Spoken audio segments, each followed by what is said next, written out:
Jemaat kasih oleh Tuhan, panggilan ibadah pada pagi hari ini diambil dari Mazmur pasal yang ke-119. Bagianku ialah Tuhan, aku telah berjanji untuk berpegang pada firman-firman-Mu. Aku memohon belas kasihan-Mu dengan segenap hati, kasihanilah aku sesuai dengan janji-Mu. Aku bersegera dan tidak berlambat-lambat untuk berpegang pada perintah-perintah-Mu. Jemaat kasih oleh Tuhan, mari seperti yang dikatakan oleh firman Tuhan, kita pada saat-saat seperti ini, kita boleh senantiasa memohon belas kasihan Tuhan, tetapi juga sekaligus memegang firman Tuhan. Mari kita bersegera dan tidak berlambat-lambat, kita akan memuji Tuhan, kita akan mendengarkan firman Tuhan di dalam ibadah kita hari ini. Mari kita bersama-sama beribadah, mulai awal, pertengahan, hingga pada akhirnya. Tuhan memberkati.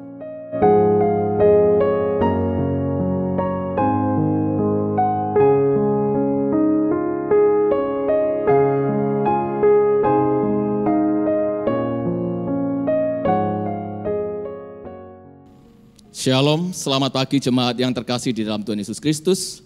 Marilah kita di hari Sabat ini, hari yang dikhususkan untuk Tuhan.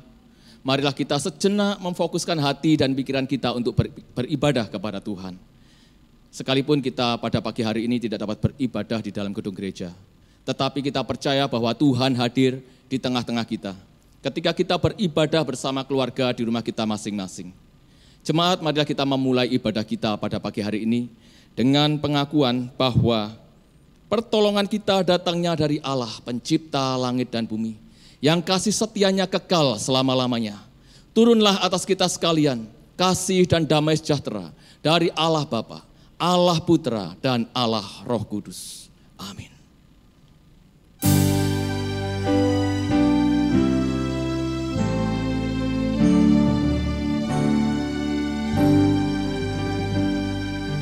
Hormat bagi Allah Bapa, hormat bagi Anak dan Roh Kudus, dari mula sampai sekarang dan seterusnya,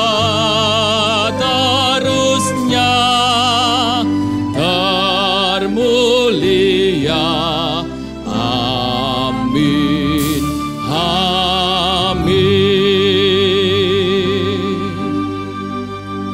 Mari kita berdoa. Tuhan, kami sungguh mengucapkan syukur kalau Tuhan boleh memanggil kami untuk bersekutu di hadapan Tuhan. Tuhan, kami pada pagi hari ini juga menyadari bahwa Allah yang memanggil kami dan menghimpunkan kami adalah Allah yang kudus, yang menghendaki kami untuk hidup kudus. Oleh sebab itu Tuhan, pada pagi hari ini kami merendahkan diri kami di hadapan-Mu, memohon pengampunan dan penyucian akan segala dosa dan kejahatan yang kami lakukan, agar kami pada pagi hari ini boleh Tuhan layakkan. Oh Tuhan, kami mengucapkan syukur untuk pengampunan yang telah Tuhan berikan kepada setiap kami, sehingga pada pagi hari ini kami dapat beribadah kepada Tuhan. Kami boleh menaikkan pujian kami dengan syukur, dengan sukacita untuk memuliakan nama-Mu. Tuhan, kami mau menyerahkan ibadah yang akan kami lakukan ini dari awal, pertengahan, hingga akhirnya. Biarlah Tuhan saja yang kami muliakan dalam ibadah ini. Terima kasih Tuhan. Di dalam nama Tuhan Yesus kami berdoa dan kami bersyukur. Amin. Puji syukur kepada Tuhan karena Tuhan telah menyucikan kita, menguduskan kita dari segala dosa dan pelanggaran kita.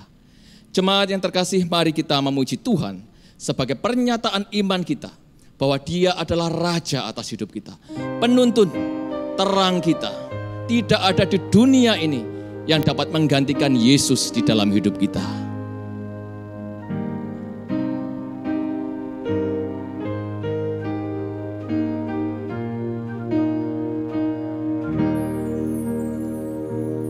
You are my vision, O King of my heart.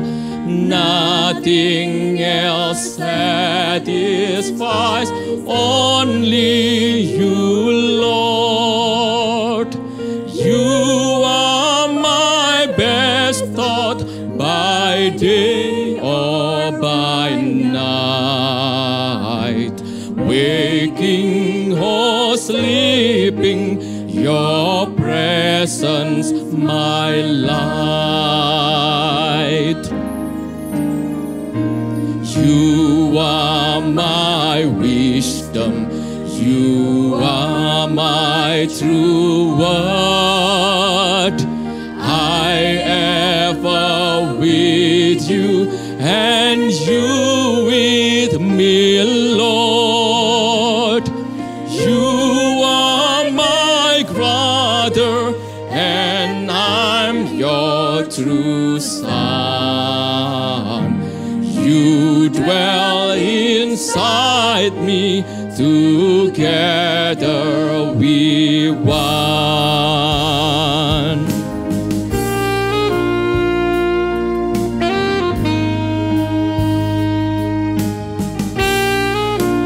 Nothing else matters, nothing in this world will do. Jesus, you're the center. Jesus, you're The center, and everything revolves around you. Jesus, Jesus at the center of it all. Jesus at the center of it all. From beginning to the end, it will always be, it always been you, Jesus. Jesus, Jesus be the center of my life. Jesus be the center of my life. From beginning to the end, it will always be, it's always been you, Jesus. Jesus, nothing else matters, nothing in this world will do. Jesus, you're the center. Jesus, you're the center, and everything revolves around you. Jesus, you.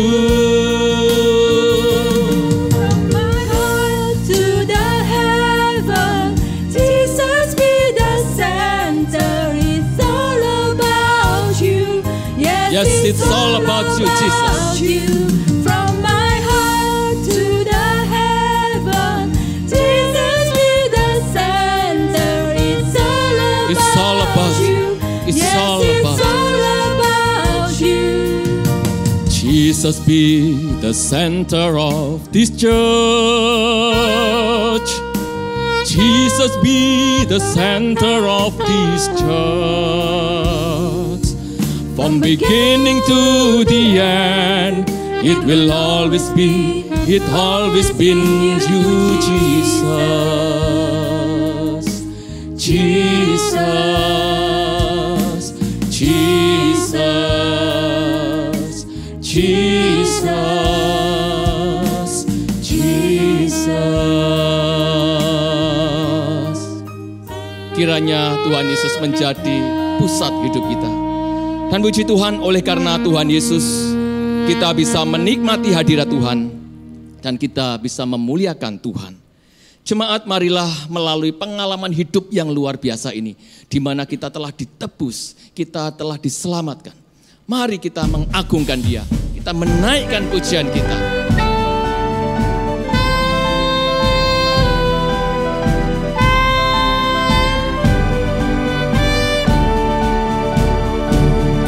Mulia bagi Allah, kasih-Nya besar, putranya diberikan untuk kaum berdosa. Ya rela disalib bagi manusia, terbukalah pintu selamat bagiku. Pujilah, pujilah, dengarlah sabdanya. Pujilah, pujilah,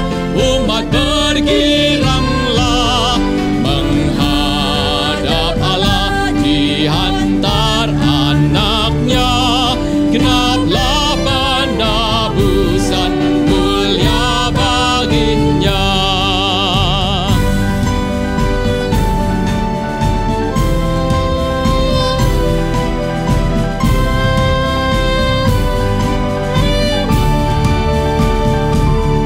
Dia mengajarkanku kebenarannya, sungguh senangku di dalam putranya.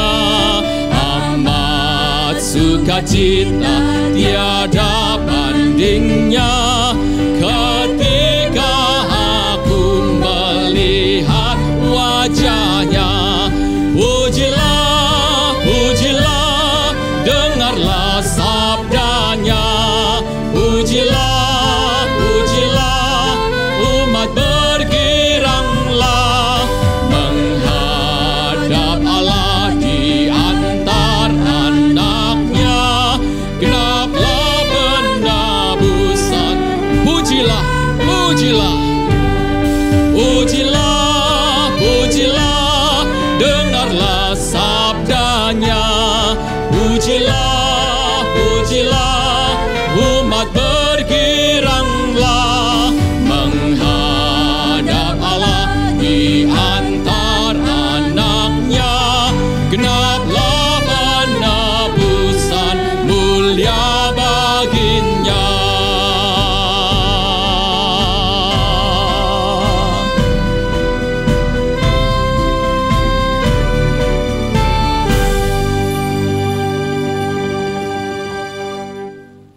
Jemaat yang terkasih, tiba saatnya kita pada pagi hari ini mendengarkan firman Tuhan. Marilah kita meminta Roh Kudus untuk memberikan setiap kita telinga seorang murid yang mau mendengar, yang mau belajar, dan mau taat. Mari kita menyanyikan lagu ini sebagai persiapan kita untuk menyambut firman Tuhan.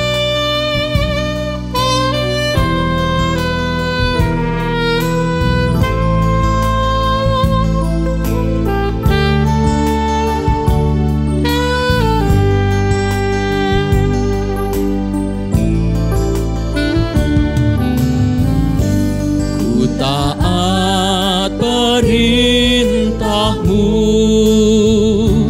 ku sabar melakukan.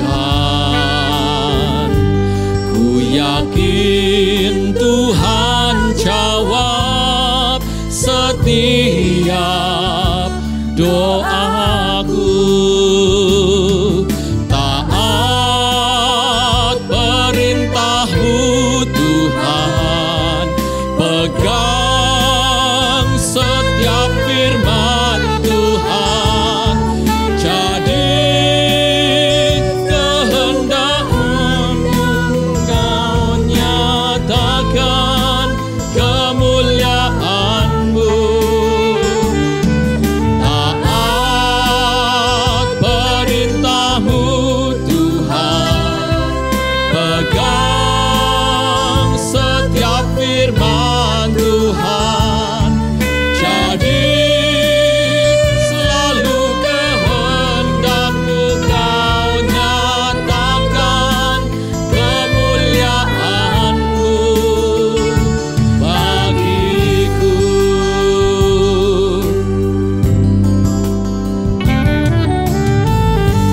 Ku taat perintah-Mu,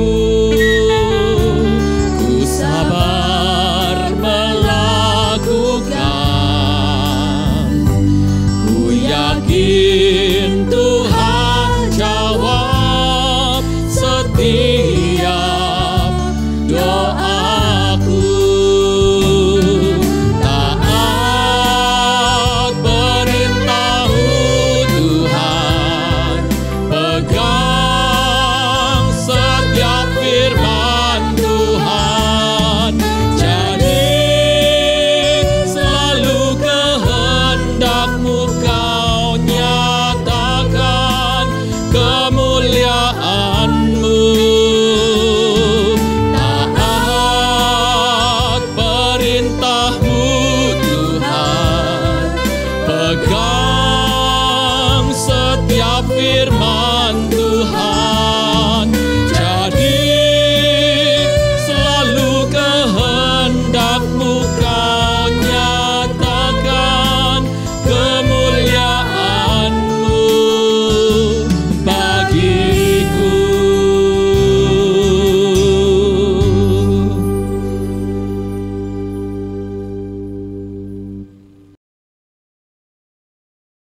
Jemaat kasih oleh Tuhan, pada hari ini kita akan melanjutkan seri kepemimpinan Yosua untuk kesempatan yang ketiga. Mari sekali lagi kita masuk di dalam doa.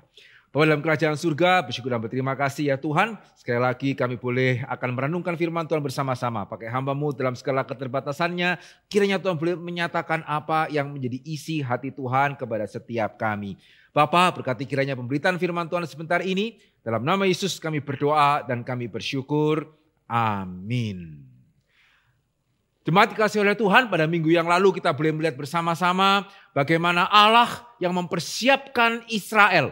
Allah juga yang mempersiapkan pemimpin Israel. Kalau Yosua kita membaca boleh berhasil dan boleh berhasil tanpa melakukan sesuatu kesalahan yang fatal. Itu bukan karena dari sananya dia sudah otomatis siap, tidak. Tetapi kalau dia bisa begitu siap, itu karena dia sudah dipersiapkan. Ya, pada minggu yang lalu kita melihat bersama-sama bagaimana Tuhan mempersiapkan Yosua untuk boleh menguatkan dan meneguhkan hatinya. Yosua dilatih oleh Tuhan untuk bagaimana dia bisa menguatkan hatinya. Dan kita melihat bagaimana orang yang terus didorong untuk menguatkan dan meneguhkan hatinya akhirnya bisa menjadi orang yang meneguhkan hati orang lain. Tetapi itu bukan suatu proses yang sederhana. Ya, kalau Yosua bisa menjadi orang yang kuat dan bisa meneguhkan orang lain, itu setelah perlu waktu sekian lama. Ya, orang mengingatkan dia mengingatkan dirinya sendiri untuk boleh menjadi orang yang kuat dan teguh hatinya. Dan hari ini kita akan melihat yang kedua, ya, apa yang menjadi kunci keberhasilan Yosua yang Tuhan tekankan terus kepada dia, yaitu bagaimana Yosua harus mengutamakan perintah Tuhan di dalam hatinya. Ya, mari saya ingin mengajak kita kembali membaca dari Yosua pasal yang pertama, yang sebetulnya minggu lalu sudah kita baca bersama-sama ayat yang ke-6 hingga ayatnya yang ke-9. Tapi hari ini kita akan secara khusus berfokus di ayat yang ke-7 dan ayat yang ke-8. Yosua pasal yang pertama, ayat yang ke-7 hingga ayat yang ke-8, demikianlah firman Tuhan.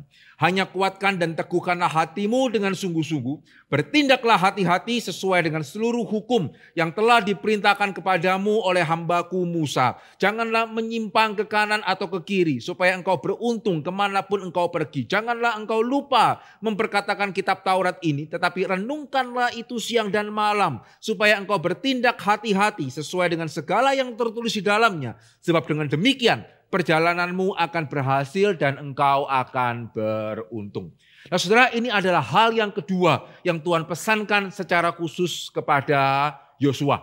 Ya, kita melihat di dalam khotbah yang sebelumnya Tuhan secara khusus menekankan kau harus menguatkan dan meneguhkan hatimu. Dan bagaimana? Ya, Tuhan menunjukkan bahwa hal ini penting dengan terus mengulanginya. Ya, masih ingat ya bagaimana di dalam satu pasal Tuhan mengatakan 3 kali, kuatkan dan teguhkanlah hatimu. Kemudian di ayat terakhir pasal yang pertama, orang Israel pun mengingatkan Yosua, kuatkan dan teguhkanlah hatimu. Dari sini kita tahu ini merupakan suatu dasar. Ya, ini merupakan suatu kunci di dalam keberhasilan Yosua. Tapi juga di sini kita melihat yang kedua, bagaimana Tuhan menunjukkan bahwa selain menguatkan dan meneguhkan hati, merenungkan perintah Tuhan, itu juga sangat penting. Ya, di sini kita melihat Tuhan memakai cara penekanan yang lain, bukan dengan diulang-ulang.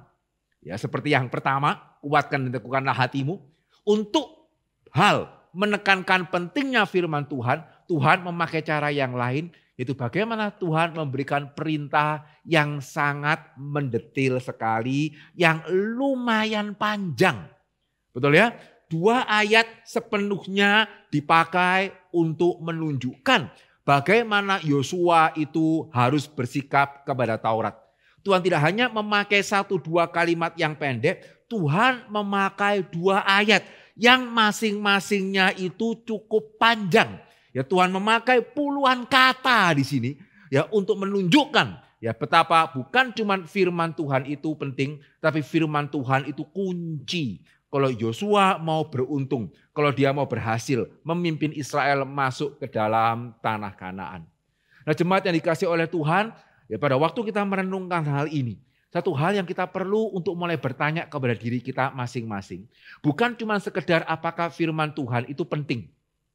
Karena saya percaya Ya tidak mungkin ada di antara saudara ya, yang hari ini mengatakan firman Tuhan itu tidak penting.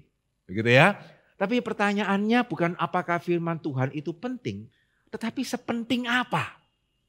Ya, tadi kita melihat Allah bukan cuma mengatakan kepada Yosua renungkanlah Taurat, tetapi dijabarkan dengan sedemikian rupa yang nanti kita akan melihat satu demi satu. Ya, tapi di sini kita melihat bahwa dengan Allah menjabarkan sedemikian panjang lebar, sedemikian mendetil, ya sehingga saya percaya kalau nanti kita tidak menjabarkan, meskipun tadi saudara sudah mendengar saya membaca, kita akan melupakannya semenit begitu saya tidak lagi berhenti membaca atau saya berhenti membaca, begitu ya. Kita akan langsung lupa karena begitu panjang. Tapi di sini justru kita melihat Tuhan mau menunjukkan kepada kita, bukan cuma firman Tuhan itu penting, tetapi sepenting itu. Nah, saya percaya hari ini ya, kita orang Kristen, begitu ya. Ya kita yang mengamini firman Tuhan itu penting. Ya kita mungkin tidak menyadari sepenting apa. Tanpa bermaksud untuk melawankan ya atau mengkontraskan antara firman, merenungkan firman, memahami firman dengan pengalaman supranatural. Tapi kalau saya boleh tanya kepada setiap kita hari ini, mana yang orang Kristen hari ini lebih berhasrat untuk bisa mengalami? Ya, memahami firman atau mengalami hal-hal yang supranatural. Yang mana? Betul ya? Seberapa banyak orang Kristen betul-betul ada kerinduan memahami firman Tuhan seperti mengalami hal-hal yang luar biasa. Ya bahkan saya pernah sekali mendengar dan saya cukup terkejut ya. Ada salah seorang profesor teologi yang mengatakan seperti ini di dalam sebuah khotbahnya. Ya hari ini di dalam kebaktian ada firman Tuhan, ada puji-pujian. Dua-duanya itu penting. Ya, tapi satu kalimat yang dia katakan yang buat saya terkejut begitu ya. Tapi kalau kita harus pilih salah satu, pilih mana? Firmannya yang baik atau penyembahannya yang baik? Ya, dua-dua penting.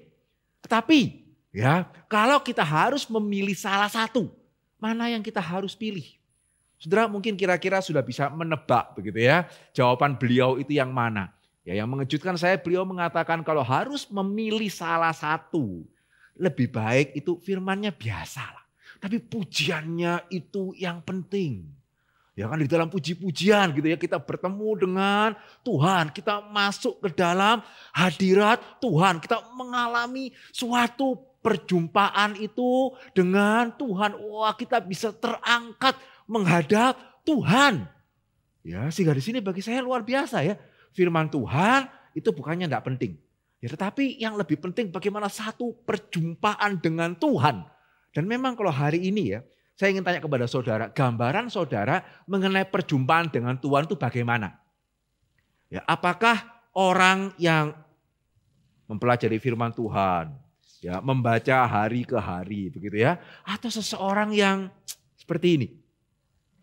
Ya, kira-kira menurut saudara yang lebih menggambarkan perjumpaan dengan Tuhan itu yang mana? Ya, saya percaya kalau kita survei ya, kelihatannya yang kedua ini lebih cocok. Begitu ya. Ya, ekspresinya itu lebih masuk ya untuk orang yang berjumpa dengan Tuhan ya ketimbang orang yang ya baca apalagi kemudian bandingkan dengan buku begitu ya. Rasanya itu tidak terlalu cocok ya untuk gambaran orang yang berjumpa dengan Tuhan. Ya sehingga tidak salah. Kemudian bahkan profesor teologi pun bisa mengatakan kalau harus pilih ya firmannya biasa itu tidak apa-apa. Asal pujiannya itu bisa luar biasa.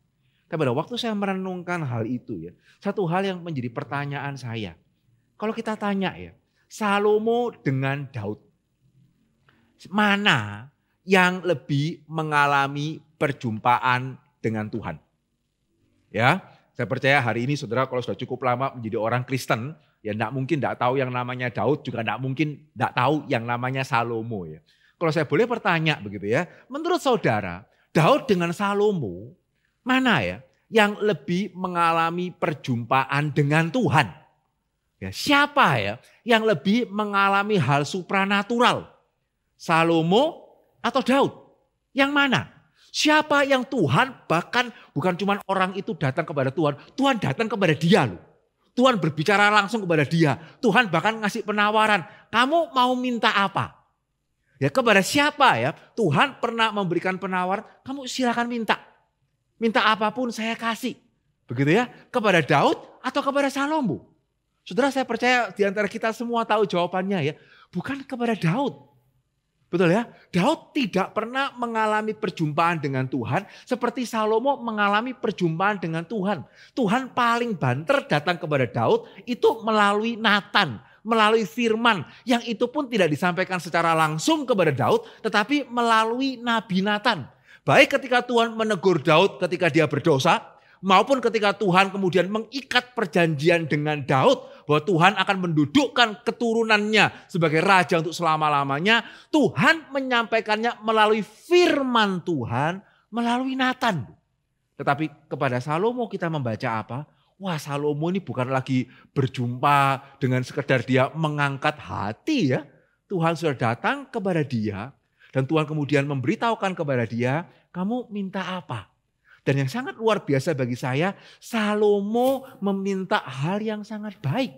Dia tidak meminta harta, dia tidak meminta yang lain, dia meminta hikmat. Sehingga orang yang bisa meminta hikmat, mestinya harusnya sudah cukup berhikmat. Amin. Kalau hari ini misalnya ya, saudara mendapatkan hak istimewa seperti Salomo, Tuhan datang kepada saudara begitu ya. Terus Tuhan tanya, kamu ingin minta apa? Satu hal, saya akan kabulkan. Saudara, saya rasanya bisa membaca yang muncul pertama kali di benak saudara hari ini loh. Ada yang minta, Tuhan aku ingin segera bertemu dengan engkau. Rasanya tidak ada ya. Begitu ya. Kalau hari ini misalnya Tuhan memberikan kepada saudara satu kesempatan untuk minta, kira-kira minta apa?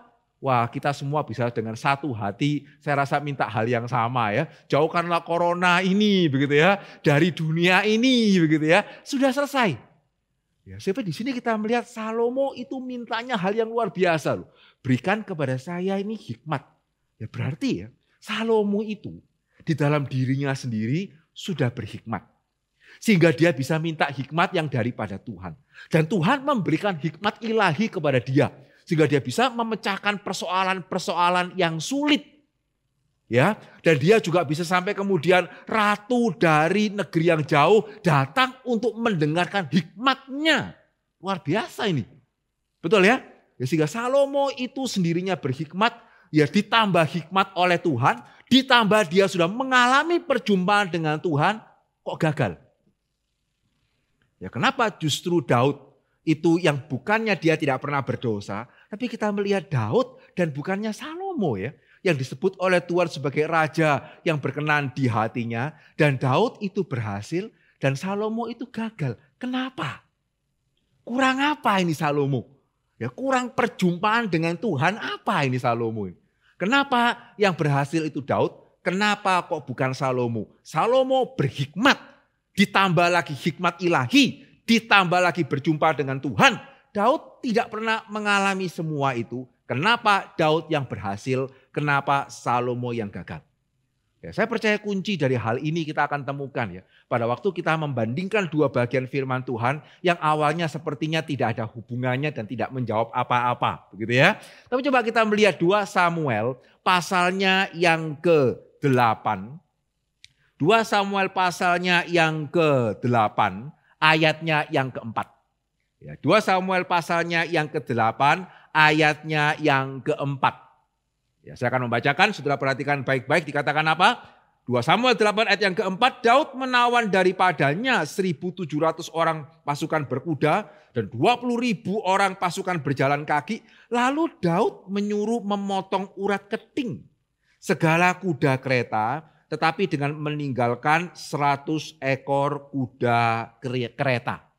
Ya, Daud menyuruh memotong urat keting segala kuda kereta, tetapi dengan meninggalkan 100 ekor kuda kereta. Saudara kalau memahami ayat ini, saudara akan tahu kenapa Daud yang berhasil padahal tidak pernah Tuhan datang kepada dia, begitu ya. Tidak pernah ditawari kamu mau hikmat apa enggak, begitu ya. Kenapa Daud bisa berhasil? Kuncinya di ayat ini. Ya kira-kira menurut saudara di bagian yang mana ya? Ayat ini bisa memberitahukan kita kenapa kok Daud berhasil, kok Salomo yang gagal. Di dalam kalimat yang tadi saya ulang 2 kali. Ya, maka Daud ya memotong, menyuruh orang untuk memotong urat keting segala kuda kereta, tetapi dengan meninggalkan 100 ekor kuda kereta. Saudara, ini sesuatu tindakan yang sebetulnya sangat aneh. Ya, kuda kereta itu kuda perang. Ya, pada waktu itu orang yang punya kuda kereta itu seperti hari ini orang yang punya tank. Ya, kuda kereta lawan kavaleri gitu ya. Itu sama seperti orang pakai tank lawan orang yang prajurit yang dengan tembak biasa. Sehingga pada waktu itu kuda kereta itu berharga sekali. Ya, sama seperti sekarang tank itu berharga sekali. Orang yang bisa raja yang bisa mengkoleksi kuda kereta itu seperti sekarang miliuner yang mengkoleksi mobil-mobil mewah itu. Begitu ya, yang satu aja itu harganya berapa itu. Ya, sehingga kuda kereta yang urat ketingnya dipotong begitu ya, dia tetap bisa berjalan begitu ya, tetap jadi kuda, tidak jadi yang lain. Cuma tidak bisa lagi menjadi kuda perang. Ya, seperti saudara beli mobil turbo, terus mesin turbonya itu diambil. Begitu ya, ya masih bisa jalan sih, cuman ya tidak lagi saudara bisa pakai untuk balapan itu. Ya, sehingga sesuatu hal yang sangat aneh. Kenapa ya Daud melakukan hal ini? Yang sangat kontras dengan Salomo. Ya, mari kita membaca ya. 1 Raja-Raja pasal keempat ayat yang ke-26. Ya, 1 Raja-Raja 4 ayat 26. Dikatakan apa? Lagi pula Salomo mempunyai kuda 40.000 kandang untuk kereta-keretanya dan 12.000 orang berkuda. Ya, Salomo mempunyai kuda 40.000 kandang untuk kereta-keretanya. Ini kuda kereta ini, kuda perang. Ya, dan 12.000 orang berkuda. Daud menyisakan 100. Salomo punya 40.000. Betul ya? Nah saudara, pertanyaannya ini kunci. Ya, kenapa Salomo itu akhirnya gagal dengan segala keistimewaan yang dia miliki? Kenapa Daud berhasil? Kuncinya saudara kalau mau tahu dengan membandingkan kedua ayat ini. Ya, apa sekali lagi yang membuat Daud melakukan suatu tindakan yang begitu aneh? Ya, kira-kira kalau saudara pedagang ya, saudara lebih pengen jadi seperti Salomo atau seperti Daud. Ya, saya percaya setiap kita akan seperti Salomo begitu ya. Tapi apa yang membuat Daud mengambil tindakan itu? Karena di dalam Ulangan pasal 17 ayat 16 sampai 17. Ya, Ulangan 17 ayat 16 sampai 17 dikatakan apa? Ini adalah perintah Tuhan, Taurat Tuhan berkenaan dengan raja. Ya, sehingga kalau saudara nanti ada waktu bisa membaca seluruh Ulangan pasal 17. Ya, bagian di sana ada secara khusus berbicara mengenai raja, dan pada waktu berbicara mengenai raja ada mengatakan kalimat ini.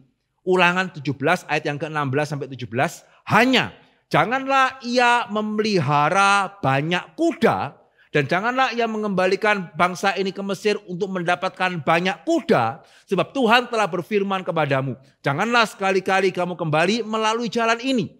Lagi juga janganlah ia mempunyai banyak istri supaya hatinya jangan menyimpang. Emas perak pun janganlah ia kumpulkan terlalu banyak. Saudara, kalau tadi melanjutkan 1 Raja-Raja, membaca apa yang Salomo punya, itu persis semua yang ayat ini dikatakan kamu jangan punya banyak-banyak.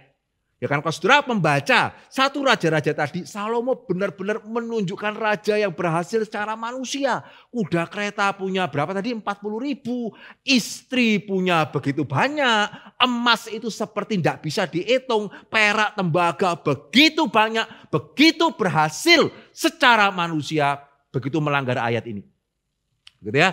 Begitu melanggar ayat yang mengatakan seorang raja. Ya, jangan dia mempunyai banyak kereta. Jangan dia mempunyai banyak istri. Jangan dia mengumpulkan harta emas itu terlalu banyak. Sehingga di sini kita melihat apa yang membedakan Daud dengan Salomo. Yang membuat dia berhasil dan akhirnya gagal. Karena Daud mengetahui ayat ini. Yang mestinya Salomo juga tahu. Tetapi Daud merenungkan ayat ini, Daud memperhatikan ayat ini, dan ini adalah satu-satunya ayat yang bisa menunjukkan kepada kita ada apa. Daud punya kuda kereta begitu banyak, urat ketingnya dipotong cuma disisakan 100 begitu ya. Karena ayat ini mengatakan, janganlah seorang raja itu mempunyai banyak kuda. Ya, sehingga Daud bagaimana berusaha untuk menaati ayat ini. Dan yang paling menggentarkan saya ya, dari ayat ini kira-kira Daud itu yang gagal yang mana? Jangan punya banyak kuda, jangan punya banyak istri, jangan punya banyak emas. Begitu ya. Daud yang gagal yang mana? Kuda, ya, emas atau istri? Yang mana? Ini menarik ya. Ini persis juga kalau mau dikatakan harta, tahta, dan wanita ya. Kuda itu kuda perang. Ya, sehingga negara yang punya banyak kuda perang itu kemungkinan besar negaranya maju dan luas. Tahtanya akan semakin besar. Begitu ya. Emas itu ya harta.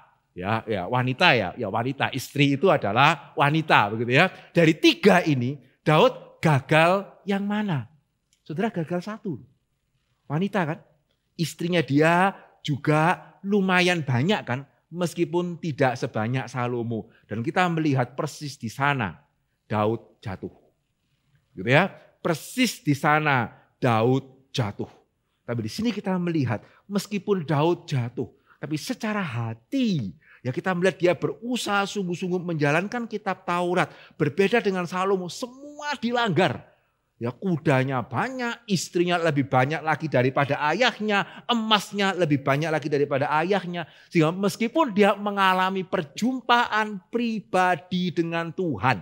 Dan meskipun dia sudah dasarnya berhikmat, ditambah lagi hikmat ilahi, gagal. Gagal. Kenapa? Karena dia tidak memperkatakan kitab Taurat itu dengan sungguh-sungguh. Sehingga di sini kita melihat bukannya sesuatu hal yang kebetulan ya. Pada waktu Tuhan mempersiapkan Yosua memimpin Israel masuk ke dalam tanah Kanaan. Bukan cuma Tuhan terus mengatakan kepada dia berulang-ulang, kuatkan dan teguhkanlah hatimu. Kuatkan dan teguhkanlah hatimu. Tapi Tuhan memakai kalimat yang sedemikian panjang. Bahkan kalau mau dikatakan bertele-tele. Untuk menunjukkan kepada Yosua ini kunci. Ya, kalau kamu mau berhasil, ini merupakan kunci yang kamu jangan pernah lupakan. Ya, sehingga demikian pula kita hari ini ya. Jikalau kita mau berhasil dan kita mau beruntung, ya saya rasa setiap kita mulai mengamini ya.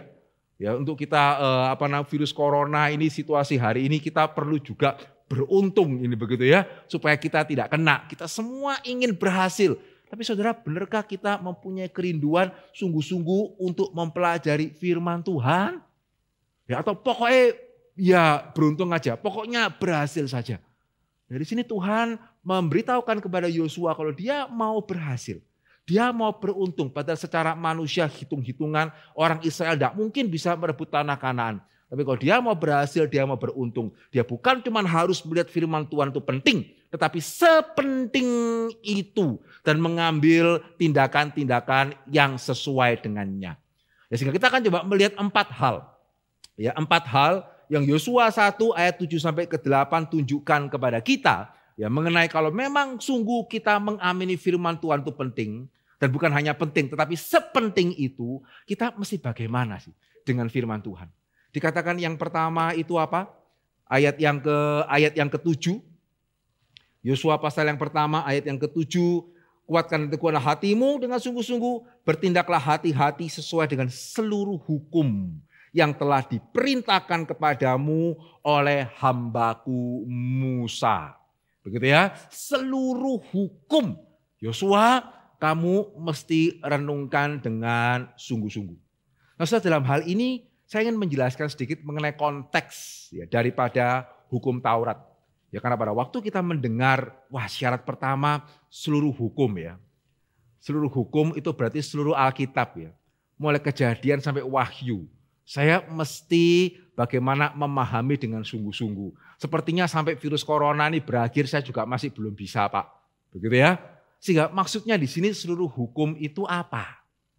Nah, saudara, jelas salah satu pengertian seluruh firman Tuhan itu penting. Tapi kalau kita mau mengerti bagian ini dengan lebih tepat, kita mesti mengetahui bahwa kitab Taurat, khususnya hukumnya, hukum mengenai ibadah, ya, hukum mengenai dagang, hukum mengenai pertanian begitu ya. Hukum-hukum di dalam kitab Taurat yang saudara kalau membaca itu paling bergumul, ya justru itu yang Tuhan mau Yosua secara khusus ingat. Jadi sekali lagi bukannya Yosua tidak perlu ingat cerita Abraham, tidak perlu dia ingat cerita Adam dan Hawa begitu ya. Tapi yang Yosua secara khusus perlu ingat itu hukum-hukum tadi. Yang saudara dan saya hari ini paling susah untuk bisa menikmati dan menghayatinya. Ya kita membaca cerita mengenai Abraham, wah bisa dapat sesuatu begitu ya. Baca cerita mengenai Yusuf bisa dapat sesuatu. Baca mengenai 5 jenis korban. Ya, terus baca mengenai orang yang mencelakakan orang lain. Terus baca mengenai peraturan mengenai hamba. Terus baca mengenai peraturan mengenai orang yang meminjamkan uang. Begitu ya, wah saudara dan saya mulai masuk ke dalam masa-masa pergumulan ini. Ya, ini bagian yang tidak menarik begitu ya. Tapi bagi Yosua pada waktu itu sangat penting. Karena dia akan membawa bangsa Israel masuk ke dalam sebuah tanah yang hukum-hukumnya itu tidak bisa dipakai di dalam sebagai acuan bagi umat Tuhan. Karena bangsa Kanaan ini adalah bangsa yang fasik. Ya, aturan-aturan yang berlaku di sana adalah aturan-aturan yang fasik. Ibadah di sana adalah ibadah yang fasik. Ya, sehingga itu kenapa hukum-hukum itu diberikan karena sangat relevan. Ya bagi orang Israel yang mau masuk ke dalam tanah Kanaan, kalau mereka sungguh-sungguh mau berhasil, mereka sungguh-sungguh mau beruntung di sana, mereka harus memperhatikan hukum-hukum itu dan bagaimana mempraktekannya di dalam relasi mereka dengan Tuhan dan di dalam relasi mereka satu dengan yang lain. Itu kenapa ya Yosua ditekankan harus mengingat semua hukum itu. Karena itu hukum yang sangat-sangat relevan dengan orang Israel yang akan memasuki tanah Kanaan. Ya sehingga pada waktu kita mengerti latar belakang ini ya, maka hari ini ya secara lebih konkret firman ini bagi saya apa Pak? Saya mesti menghafal mulai Kejadian 1 sampai Wahyu pasal terakhir. Begitu ya? Waduh Pak, kapan saya bisanya? Bukan saya tidak mau. Begitu ya? Tapi ya siapa yang bisa? Jadi satu sisi kita mesti berusaha untuk membaca mulai awal sampai terakhir. Sehingga setidaknya kita mempunyai gambaran. Tapi kalau kita mau mengaplikasikan firman ini secara lebih konkret, saudara mesti secara khusus mencari bagian firman Tuhan apa, begitu ya, yang secara langsung atau lebih langsung setidaknya berkenaan dengan saudara. Saudara suami, ya carilah bagian firman Tuhan yang berbicara mengenai ayah. Carilah firman Tuhan yang berbicara mengenai kepala keluarga. Saudara istri, carilah bagian firman Tuhan yang berbicara mengenai wanita yang bijak itu seperti apa. Berbicara mengenai seorang ibu itu seperti apa. Saudara seorang remaja hari ini pemuda, carilah firman Tuhan yang berbicara mengenai hal-hal berkenaan dengan pengalaman. Betapa anak muda seringkali tidak berpengalaman. Betapa saudara mesti mencari pengalaman. Saudara bacalah misalnya kitab Amsal.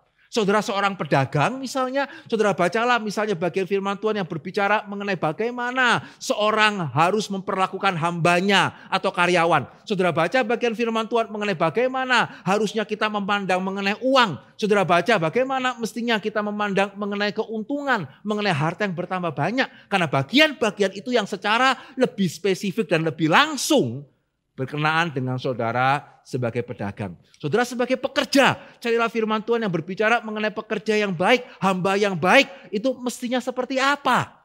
Ya karena sekali lagi, bagian-bagian itu yang secara lebih langsung berkenaan dengan saudara. Dan kalau saya boleh tanya, siapa di antara kita yang sudah melakukannya? Ya saudara di sini, saya percaya yang melihat hari ini cukup banyak yang bisnismen ya, di Elion begitu ya. Berapa ayat mengenai bisnis yang saudara tahu? Ya, berapa ayat mengenai keuntungan yang saudara tahu? Ya, saya khawatir yang paling dihafal itu cuma manusia tidak hidup dari roti saja Pak. Ya, yang berarti memang kita perlu roti begitu ya. Kita perlu keuntungan yang banyak. Cuman itu ya, berapa banyak ayat mengenai keuntungan ya, yang saudara tahu? Padahal hari ini sangat mudah. Ya, saudara tinggal ambil HP begitu ya, aplikasi Alkitab itu ada fasilitas search, fasilitas cari. Saudara tinggal tuliskan uang. Itu muncul semua loh. Begitu ya. Saudara tinggal ketikkan keuntungan. Begitu ya. Itu muncul. Saudara tinggal ketikkan harta. Itu muncul semua loh ayat-ayatnya. Begitu gampang hari ini. Betul ya. Saudara yang ingin menjadi ibu rumah tangga yang baik, yang berani menikah, pernah cari? Ya wanita. Mestinya bagaimana? Tinggal di search loh itu. Ibu bagaimana? Pernah cari? Seringkali kita tidak baik-baik memperhatikan perintah-perintah apa, bahkan yang paling langsung berkenaan dengan kita. Bagaimana kita mengharapkan Tuhan memimpin kita sampai berhasil, rumah tangga mesti baik, begitu ya. Perusahaan mesti bagaimana memuliakan nama Tuhan, bagaimana? Ya, sehingga Yosua diperintahkan untuk secara khusus mengerti hukum-hukum di dalam Taurat. Ya karena dia akan memimpin Israel masuk ke dalam suatu tanah yang hukum-hukumnya, ibadahnya tidak bisa dipakai oleh orang Israel sebagai umat Tuhan. Demikian pula saya percaya, ya setiap kita yang di dalam bidang kita masing-masing, kalau kita tidak kembali kepada firman Tuhan, ya akhirnya kita menerima hukum dunia ini, ya yang mungkin tidak akan sesuai dengan firman Tuhan. Betul ya? Ya sehingga di sini bagian yang pertama yang kita perlu menyadari, kalau kita sungguh-sungguh melihat firman Tuhan sepenting itu, sejauh mana kita melihat hukum-hukum yang berkenaan dengan kita. Ya kita mesti pelajari baik-baik dan dikatakan apa di dalam bagian firman Tuhan tadi? Renungkanlah itu siang dan malam. Ya, janganlah engkau lupa memperkatakan kitab Taurat ini, renungkanlah itu siang dan malam. Itu berarti bukan cuma saudara membaca, tetapi saudara mesti mencari cara bagaimana memastikan saudara itu ingat. Ya, karena salah satu masalah di dalam diri kita sebagai manusia yang jatuh ke dalam dosa itu adalah masalah ingatan. Ya, dan bukan cuma sekedar apa yang kita itu dengar ya. Bahkan apa yang kita lihat itu bisa kita lupa. Ya, sehingga sekarang karena masa seperti ini ya kami sangat-sangat membatasi keluar rumah. Ya, sehingga biasanya saya selalu mencoba menyisihkan setengah hari lah, kalau tidak bisa 1 hari itu untuk sahabat. Ya, sehingga biasanya kalau setelah hari Minggu, setelah ibadah, ajak keluarga kemana begitu ya. Nah sekarang tidak bisa mengajak kemana-mana. Ya, terus mesti sahabatnya bagaimana begitu ya. Nah saudara, pas kebetulan kami sekeluarga itu cukup suka nonton film ya. Ya sehingga kami sama-sama biasanya setelah makan malam movie time gitu ya. Kita sewa film resmi begitu ya, bayar begitu ya. Kita sewa film. Pertama-tama, oh ya masih ada film-film baru yang kami belum nonton begitu ya. Oke, sewa. Lama-lama film, sekarang kan tidak keluar lagi ya film baru ya. Nah, ini mau nonton apa lagi nih sekarang ini? Ya, sehingga saya coba ingat-ingat film zaman saya juga tidak terlalu lama-lama amat kok begitu ya. Jadi kira-kira tahun 90-an itu film-film yang bagus itu apa? Begitu ya. Ya sehingga saya ingat-ingat, oh kalau kemudian saya cari filmnya ada, saya ajak anak saya nonton film ini yuk. Dan memang ternyata film yang bagus itu film yang bagus ya. Film action tahun 90 yang bagus tuh ditonton hari ini ya masih bagus tuh. Ya, sehingga minggu lalu kami sama-sama lihat Speed. Ya, ada yang pernah lihat Speed gitu ya. Itu lumayan seru sih. Tapi yang menarik bagi saya adalah pada waktu kita lihat, ya ini film yang saya sudah lihat. Dan bahkan kalau saya tidak salah lihat lebih dari sekali. Tapi ketika sekarang melihat lagi, hanya sebagian kecil adegan yang saya ingat. Saudara pernah mengalami pengalaman yang sama? Begitu ya, melihat film untuk kedua kalinya, kok rasanya ini belum nonton ya dulu ya. Kok rasanya cuma bagian ini yang sudah nonton. Padahal saudara sudah lihat seluruh film. Ya karena memang ingatan kita terbatas. Ya padahal ini nonton film ya, yang sangat engaging. Begitu ya, menarik perhatian kita. Apalagi baca Taurat. Ya apalagi baca. Ya, jangankan tidak perlu nunggu sampai sekian lama ya. Seringkali begitu baca, begitu selesai baca langsung lupa. Ya sehingga di sini firman Tuhan mengatakan bukan cuma engkau mesti mempelajari seluruh hukum, coba diingat. Ya renungkan itu siang dan malam, perkatakan itu. Ya, sehingga kita perlu mencari cara untuk mengingat. Ya, kalau saya suami, bagian firman Tuhan apa yang relevan untuk saya. Kalau saya istri, kalau saya bos, kalau saya pekerja, kalau saya hamba Tuhan, kalau saya pengurus gereja, begitu ya. Kalau saya berelasi dengan sesama jemaat Tuhan, saya mesti bagaimana? Kita mesti mencari dan kita mesti mau berusaha mengingat supaya apa? Supaya kita bisa melakukannya dengan hati-hati. Sehingga tadi Yosua mengatakan apa? Ya, perkatakanlah, janganlah engkau lupa memperkatakan kitab Taurat ini. Renungkanlah itu siang dan malam supaya engkau bertindak hati-hati. Betul ya? Daud sudah taat satu hal. Dia taat 2 hal. Dia kurang hati-hati 1 hal saja. Berkenan dengan wanita. Dia jatuh di sana. Apalagi Salomo. yang meskipun sudah punya hikmat, sudah berjumpa dengan Tuhan, begitu careless. Ya, begitu tidak memperdulikan Taurat, ya sudah pasti itu akan tidak berhasil. Ya, sehingga lakukanlah dengan berhati-hati. Ya, sehingga kita bisa betul-betul memastikan bagaimana apa yang firman Tuhan katakan dan kita mencoba untuk melakukannya. Tapi kalau ingat saja tidak, bagaimana bisa melakukan dengan berhati-hati. Ya, sehingga di sini firman Tuhan sangat runtut ya. Kamu mesti tahu peraturannya itu apa. Kamu mesti berusaha untuk mengingatnya. Dan kamu mesti berusaha bertindak dengan hati-hati. Dan yang terakhir begitu ya. Janganlah engkau menyimpang ke kanan atau ke kiri. Ya, di ayat yang ke-7 dikatakan janganlah engkau menyimpang ke kanan atau ke kiri. Supaya engkau beruntung kemanapun engkau pergi. Ya, karena sekali lagi kita melihat godaan untuk menyimpang ke kanan atau ke kiri itu sangat banyak. Karena dunia ini ya mengajarkan kepada kita kebenaran yang seringkali berlawanan dengan kebenaran firman Tuhan. Mana lebih bijak, Daud atau Salomo? Jujur, ya punya kuda kereta dipotong urat ketingnya atau punya kuda kereta ditambah kuda keretanya. Ya, menurut prinsip hari ini, yang betul itu yang mana mestinya? Betul ya? Sehingga pada waktu kita tidak sungguh-sungguh kembali kepada firman Tuhan, sangat mudah untuk menyimpang ke kanan, untuk menyimpang ke kiri, dan kita mengatakannya bijaksana. Tidak bijaksana Pak, punya kuda kereta itu dipotong urat ketingnya. Itu tidak bijaksana. Yang bijaksana ditambah terus Pak. Itu bijaksana atau bijaksini? Yang mana? Ya, sehingga tidak salah hari ini kita melihat banyak orang Kristen yang kaya. Tapi betulkah orang yang Kristen yang kaya itu betul-betul bisa disebut sebagai berhasil, betul-betul bisa disebut sebagai beruntung. Ya, firman Tuhan mengatakan kenapa Yosua mesti sedemikian sulit untuk melakukan firman Tuhan. Ini semua sulit loh. Amin. Ya, mesti tahu apa yang relevan, mesti berusaha mengingat, ya mesti berusaha melakukan dengan hati-hati, mesti menjaga jangan ke kanan, jangan ke kiri. Sulit atau sangat sulit? Sangat sulit ya. Sehingga pertanyaannya, kenapa saya kok mesti bersulit-sulit seperti ini? Karena firman Tuhan mengatakan, ya ini jalan. Kalau engkau mau berhasil dan kalau engkau mau beruntung. Ya, jikalau engkau mau berhasil dan engkau mau beruntung, ini adalah jalan. Ya, dan ini yang kemudian setelah Yosua melakukannya, dia betul-betul berhasil dan beruntung. Ya, berhasil itu apa? Berhasil itu apa? Jangan sekedar difokuskan pada harta benda. Tetapi saya juga harus menegaskan, bukan berarti tidak meliputi harta benda. Di dalam perjanjian baru, ya Matius pasal ke-6 ayat 33, Yesus mengatakan, carilah dahulu kebenaran Allah, atau carilah dahulu kerajaan Allah dan seluruh kebenarannya, maka semua akan ditambahkan kepadamu. No worry, jangan takut.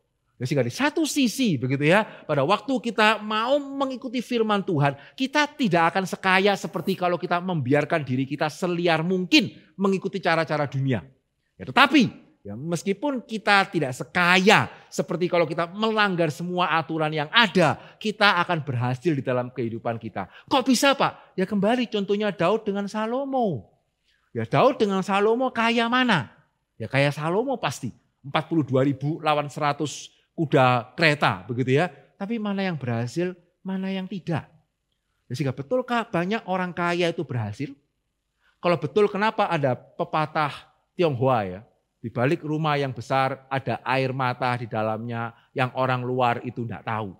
Yang membuat pepatah ini bukan Alkitab loh. Betul ya? Ini pepatah yang saya dengar dari orang Tionghoa begitu ya. Di balik rumah yang besar yang orang lihat wah pasti bahagia nih. Gitu ya, rumah sebesar ini ya, tidak mungkin tidak bahagia ya. Mungkin itu kamarnya aja berapa, isinya berapa begitu ya. Herannya ya bisa keluar pepatah itu. Ya di balik rumah yang besar ada air mata yang orang luar itu tidak tahu. Karena orang luar yang tidak sekaya itu pasti mikirnya kalau kaya itu pasti bahagia. Tapi faktanya ada kalimat itu kok. Ya sehingga berhasil di sini. Memang kalau kita sungguh-sungguh mau kembali kepada kebenaran firman Tuhan, kita tidak mungkin akan sekaya seperti kalau kita melanggar semua kebenaran firman Tuhan. Tapi kita akan mempunyai hidup yang lebih utuh. Kita akan mempunyai hidup yang lebih bahagia di tengah-tengah dunia ini yang begitu banyak dengan kesulitan, begitu banyak dengan kesengsaraan. Sehingga itulah yang Daud itu kemudian alami, yang Salomo tidak alami. Itulah yang Yosua alami. Dia berhasil membawa Israel masuk ke dalam tanah Kanaan. Dan dia beruntung, begitu ya. Dalam pengertian, ya, meskipun secara manusia tidak ada itu namanya kok tembok kota itu diputari bisa kemudian temboknya runtuh. Secara manusia itu tidak ada kemungkinan Israel bisa menguasai tanah Kanaan. Tapi beruntung di sini berarti ada tangan Tuhan yang menyertai, yang membuat apa yang tidak mungkin pada akhirnya menjadi betul-betul mungkin. Ada tangan Tuhan yang memimpin, ada tangan Tuhan yang membukakan jalan yang sebetulnya secara manusia tidak mungkin akan bisa dibukakan. Saudara pernah mengalami hal-hal seperti itu? Ya, kita melakukan sesuatu dan pada waktu kita menoleh ke belakang, kita yang sudah melakukan kita bisa heran sendiri. Kok bisa ya? Yang secara manusia itu tidak mungkin bisa. Tapi kok bisa ya? Sudah pernah melihat hal seperti itu? Berbahagialah kita yang mengalami hal-hal yang seperti itu. Begitu ya. Yang melihat secara manusia ini tidak mungkin. Tapi bagaimana Tuhan membukakan apa yang secara manusia semestinya tidak mungkin untuk dibukakan. Itulah yang Tuhan lakukan kepada Yosua. Itulah yang Tuhan lakukan kepada Daud ya, ketika dia mengalahkan Goliat. Itulah yang Tuhan lakukan kepada begitu banyak tokoh-tokoh iman di dalam Alkitab. Itulah yang Tuhan lakukan kepada setiap orang yang bukan hanya percaya firman Tuhan itu penting, tapi yang percaya firman Tuhan itu sepenting itu. Sehingga mari hari ini kita bersama-sama merenungkan. Ya, kita melihat sudah dua hal yang membuat Yosua itu berhasil. Padahal awalnya seorang yang begitu kecil hati. Begitu yang sampai dibuatkan nyanyian supaya dia bisa kuat hati. Ya awalnya cuma pembantunya pembantu. Cuma abdinya Musa. Terakhir dikatakan matilah Yosua hamba Tuhan itu. Ketika berusia 110 tahun. Apa rahasianya? Ya rahasia yang kedua. Hari ini kita melihat bersama-sama ya. Yosua mengamini pentingnya firman Tuhan. Seperti Daud mengamini pentingnya firman Tuhan. Sehingga benarkah kita mengamini firman Tuhan itu penting bagi hidup kita hari ini. Dan bukan hanya di kekekalan. Betulkah kita sudah melihat bagian-bagian firman Tuhan yang paling berkenan dengan kita? Dan khususnya saat ini ya. Saat kita akan memasuki atau mungkin sudah memasuki new normal. Ini situasi yang sangat relevan. Israel masuk ke new normal. Ya new land. Tanah yang baru.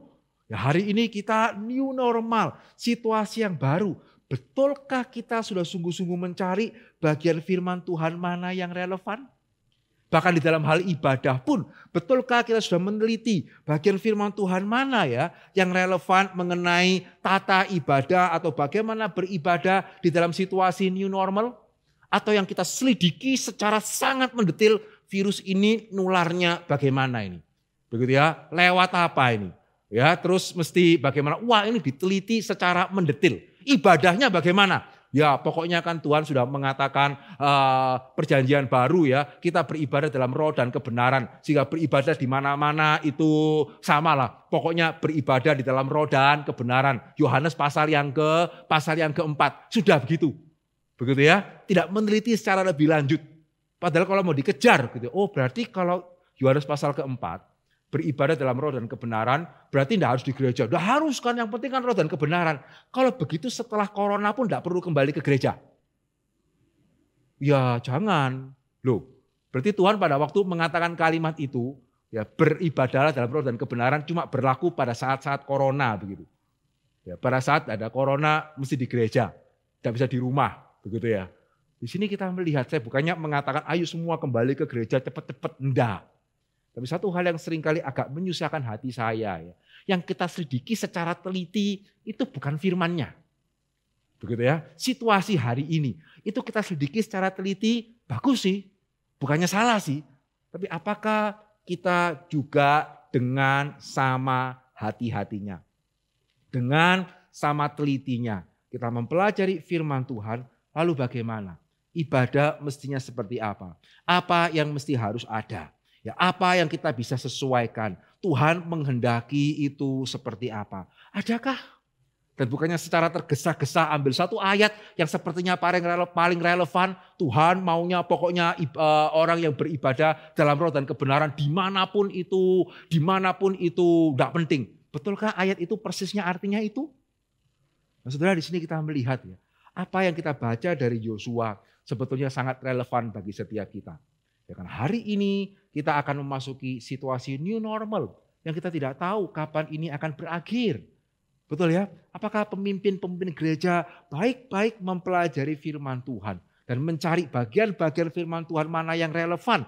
Ataukah kita cuman, ya pokoknya yang paling aman, bagian firman Tuhan yang mendukung yang paling aman itu yang mana? Kita tidak bisa berhasil. Ya, kalau itu yang menjadi cara kita memandang Alkitab. Ya Tuhan tidak perlu bertele-tele pakai 2 ayat. Kalau dia cuma mau mengatakan, ya pokoknya stay alive. Itu yang paling penting. Stay alive itu yang paling penting. Kalau Israel mau stay alive ya tidak usah masuk ke tanah perjanjian. Begitu ya. Ya sudah cari padang gurun di mana begitu ya. Untuk mereka itu sekedar untuk stay alive. Tapi yang Tuhan mau itu lebih. Ya lebih dari sekedar itu bertahan hidup. Sehingga khususnya kita pada saat-saat seperti ini. Sejauh mana kita menyadari kalau saya mau berhasil dalam new normal. Hati-hati itu pasti penting. Tapi mengerti juga apa yang firman Tuhan mau untuk saya lakukan di dalam tempat kita masing-masing. Itu juga sama pentingnya. Dan sejauh mana begitu ya kita mau membayar harga. Karena memang tidak gampang ya. Mencari bagian yang relevan. Mengingat bagian itu. Berusaha melakukannya dengan hati-hati. Menjaga diri tidak menyimpang ke kanan atau ke kiri. Itu memang tidak mudah. Tapi sejauh mana kita yang membaca kitab Yosua. Di sana kita menyadari memang itu layak. Tidak gampang. Ada harga yang harus dibayar. Itu layak. Karena itulah satu syarat dasar. Kalau kita mau berhasil, kita mau melihat pimpinan Tuhan. Sejauh mana kita sungguh-sungguh mau mengerti kehendaknya. Kiranya Tuhan boleh memberikan kepada kita kehausan. Hati seperti seorang anak kecil. Yang mau sungguh-sungguh rindu mengerti kebenaran firman Tuhan. Karena kita tahu bukan hanya firman Tuhan ini relevan untuk membawa kita ke surga. Tetapi juga untuk memimpin setiap kita di tempat kita, di dalam peran kita masing-masing. Kiranya Tuhan memberkati. Mari kita berdoa. Bapa dalam kerajaan surga, kami sungguh bersyukur dan berterima kasih ya Tuhan. Kalau Kau boleh memberikan kepada kami firman kebenaran yang kami percaya relevan di dalam setiap aspek dalam hidup kami. Bahkan sebetulnya sangat relevan di dalam memimpin kami memasuki masa-masa new normal seperti ini. Ampunilah kami ya Tuhan, kalau seringkali kami merasa kami tidak tahu banyak hal berkenaan dengan corona. Tapi kami sudah cukup tahu berkenaan dengan firman Tuhan. Sehingga begitu menyibukkan diri untuk mengerti virus yang ada. Kami merasa tidak perlu terlalu banyak menyibukkan diri untuk mengerti firman-Mu. Biarlah apa yang Tuhan katakan kepada Yosua, Tuhan juga boleh katakan kepada setiap kami. Bahwa tangan Tuhan bukannya kurang panjang untuk menolong. Tangan Tuhan bukannya kurang panjang untuk boleh membukakan jalan. Tapi Tuhan menghendaki untuk kami sungguh-sungguh mengerti firman-Mu. Bagaimana kami boleh mengingatnya, berusaha menjalaninya. Dan berusaha tidak menyimpang ke kanan atau ke kiri. Kiranya Roh Kudus dalam hati kami boleh menolong kami ya Tuhan. Untuk mempunyai kerinduan, untuk meyakini sepenting itu firman Tuhan bagi kehidupan kami. Dan kami juga berdoa khususnya pada saat-saat seperti ini. Bagi para pemimpin gereja, bagi hamba Tuhan, bagi majelis dan pengurus. Sungguh ya Tuhan, singkapkanlah kiranya setiap kami.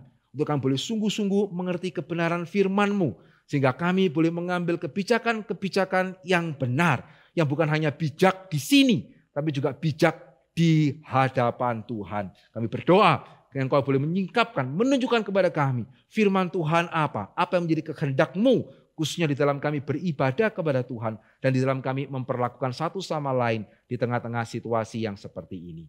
Suara manusia sudah berlalu, kiranya Roh Kudus Tuhan yang boleh berbicara kepada kami. Di dalam nama Yesus kami berdoa dan kami bersyukur. Amin. Puji Tuhan.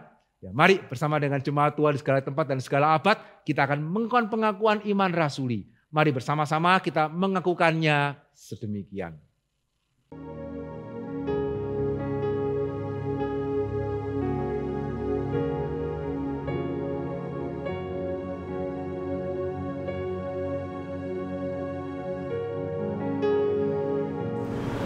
Aku percaya kepada Allah, Bapa yang Maha Kuasa, Khalik langit dan bumi. Dan kepada Yesus Kristus, anaknya yang tunggal, Tuhan kita.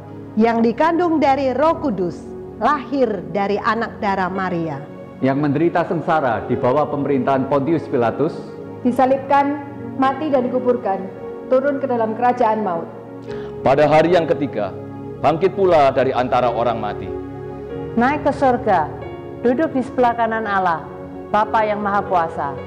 Dan dari sana ia akan datang untuk menghakimi orang yang hidup dan yang mati. Aku percaya kepada Roh Kudus, Gereja yang kudus dan am, persekutuan orang kudus, pengampunan dosa, kebangkitan tubuh, dan hidup yang kekal. Amin.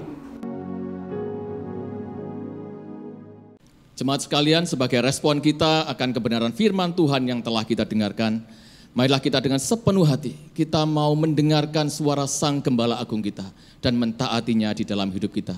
Serta pada pagi hari ini kita akan memberikan persembahan kepada Tuhan. Baiklah, setiap kita yang memberikannya, boleh memberikannya dengan penuh syukur dan penuh sukacita. Mari kita nyanyikan pujian ini. Yesus Tuhan, Gembala kami.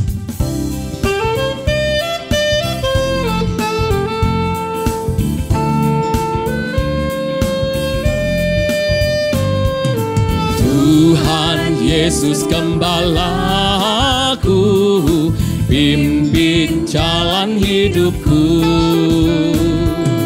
bawaku ke ladang hijau, ku dekat di sisimu. Tuhan Yesus, Tuhan Yesus, ku mau dekat padamu. Tuhan Yesus, Tuhan Yesus, ku mau dekat padamu.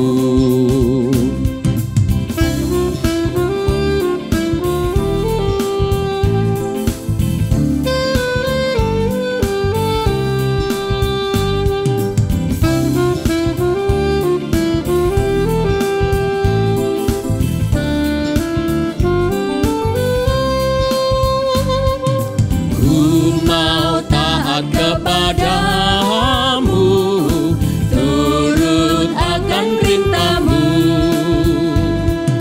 kasih-Mu memenuhiku,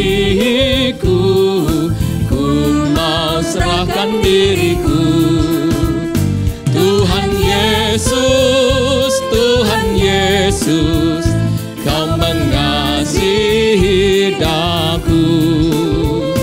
Tuhan Yesus, Tuhan Yesus, Kau mengasihi daku.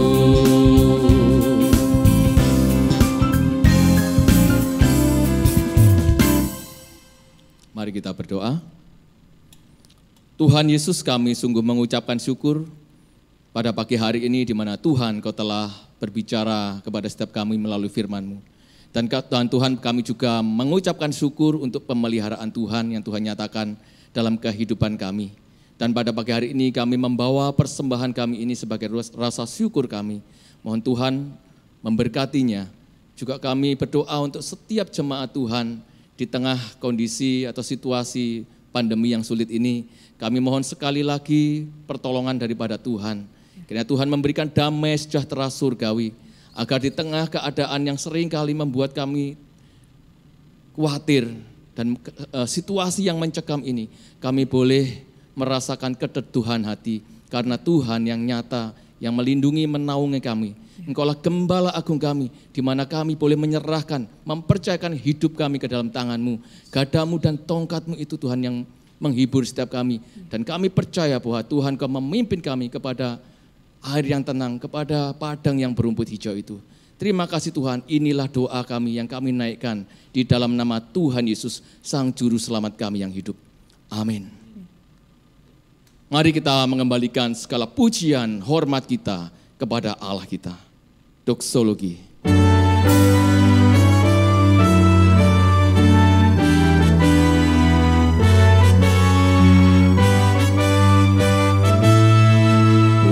Puji Allah, Bapa, Putra, puji Allah.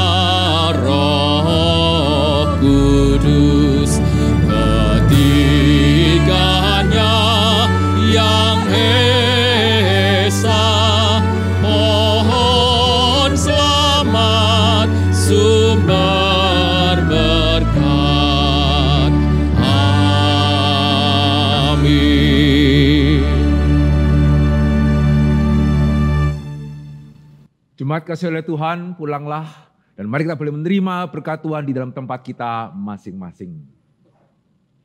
Kiranya Allah Tritunggal, Allah Bapa, Allah Anak, Allah Roh Kudus, Allah yang menciptakan kita, Allah yang menebus kita, dan Allah yang memimpin kehidupan kita, sungguh boleh menyatakan kebenarannya kepada setiap kita, memberikan kepada kita hati yang mau mendengar, dan menjadikan kita saksi untuk kemuliaan namanya. Mulai hari ini sampai selama-lamanya.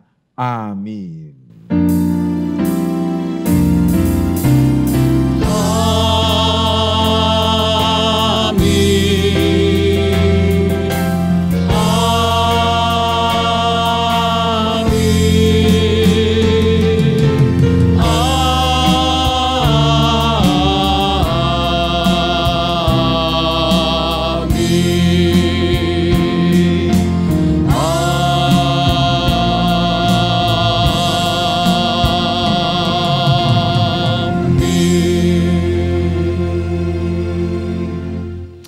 Puji Tuhan, kembali kita boleh beribadah pada pagi hari ini. Dan jemaat kasih oleh Tuhan, sebentar kita akan mendengarkan paduan suara anak-anak sekolah minggu dari Elion Satelit. Waktu saya pertama kali mendengarkannya, saya sangat bersyukur. Ya, anak-anak kita suaranya begitu baik, begitu ya. Dan terlebih lagi bersyukur karena suara yang baik itu boleh dipakai untuk memuji Tuhan. Ya, sehingga biarlah kita sebagai orang tua, kita boleh mendorong anak-anak kita untuk boleh memuji Tuhan, melayani Tuhan. Mari bersama-sama kita akan mendengarkan dan juga mengamini lagu berikut ini yang akan dipersembahkan oleh anak-anak sekolah minggu Elion Satelit, Jesus Saves.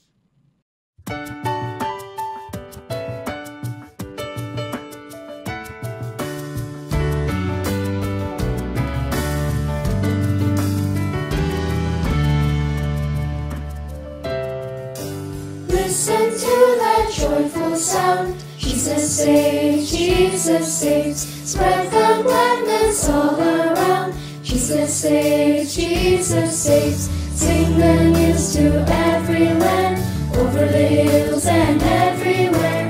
Go there at the Lord's command, always on the wings of prayer. Scale the mountains, sail the seas. Jesus saves, Jesus saves. Shout it from the tallest trees. Jesus saves, Jesus saves.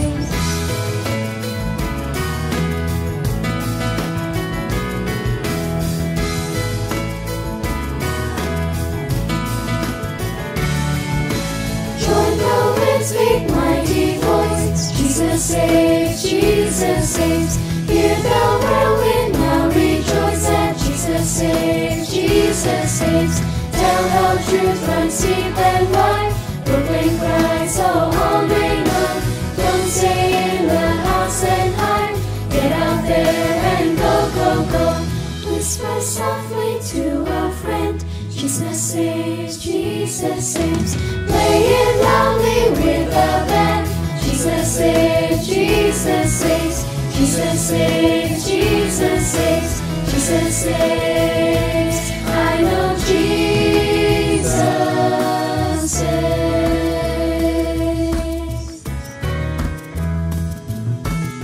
I gotta tell everybody that Jesus saves. I gotta tell everybody that Jesus Christ is King.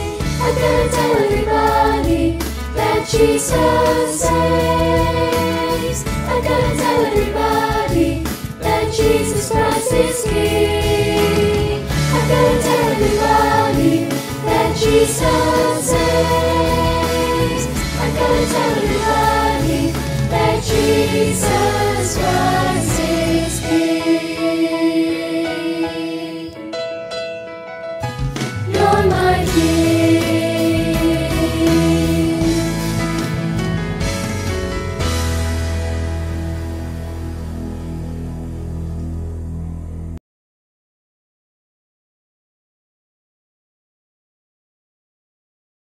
Shalom, selamat pagi, salam sehat semuanya. Hari ini ada beberapa pengumuman yang akan saya berikan. Yang pertama, saya ingin memberikan sedikit dorongan untuk para anak-anak yang tadi barusan kita dengar paduan suara anak, luar biasa suaranya kan. Kita dorong anak-anak kita dari kecil sudah bisa melayani, memuji Tuhan dan memuliakan Tuhan. Lalu yang berikutnya untuk PW umum, ada PW gabungan untuk semua jemaat umum. Pasti Bapak Ibu sekalian sudah kangen untuk ketemu bersama. Nah, kita ada webinar ya dengan pembicaranya adalah Pendeta Yakub Trihandoko pada hari Rabu 29 Juli. Temanya adalah tentang trusting God's goodness during bad times. Jadi saya mengundang semua jemaat umum, pasti sudah kangen kan? Kita bukan hanya mendengarkan firman Tuhan yang keren, tapi kita juga bisa berjumpa, saling sapa, dan setidaknya kita memberikan senyuman satu sama yang lain. Mari ikut, mari mendaftar. Sebentar lagi akan ada pendaftaran. Silakan Bapak Ibu sekalian mendaftar untuk webinar kali ini. Lalu untuk ESBS, yaitu Alien Satellite Bible Study, kita akan belajar dari tokoh yang menjadi favorit banyak orang, yaitu Rasul Paulus. Rasul Paulus ini adalah rasul yang sangat luar biasa. Dia menulis lebih banyak kitab daripada orang lain di Perjanjian Baru. Bapak Ibu sekalian pasti sudah tidak tahan untuk menunggu lagi untuk mendengarkan tentang ESBS ini yang akan dibawakan oleh Pendeta Henry Ongkowijoyo yang dimulai pada tanggal 3 Agustus setiap Senin jam 7 malam 5 kali pertemuan. Yang terakhir kita ada berita duka dengan meninggalnya Bapak Ulung Wijaya, yaitu keponakan Bapak Robi Wijaya. Kita berdoa senantiasa untuk semua keluarga yang ditinggalkan, kiranya Tuhan terus memberikan kekuatan dan penghiburan. Terima kasih Bapak Ibu sekalian, demikian untuk pengumuman pada hari ini. Stay safe, stay home, God bless you.